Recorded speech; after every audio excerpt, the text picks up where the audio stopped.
હવે આજુબાજુ બાવડે બહુ કાઢવું પડે ને, ખાડો બહુ ઊંડો હતો હો.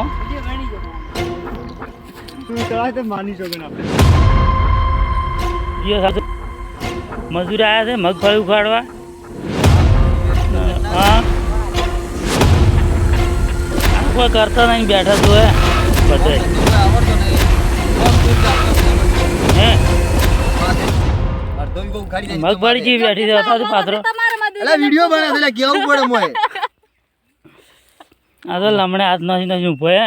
જોર આવે છે કોમસોર છે તો છે ઘરના મોભી કોમસોર. આ એક તો સાર લે છે, બે ત્રણ તો પેલીમાં કાઢો હેરાન. મગફળી તો હારી પાછી છે તો હે, આ જબર નહીં પાછી.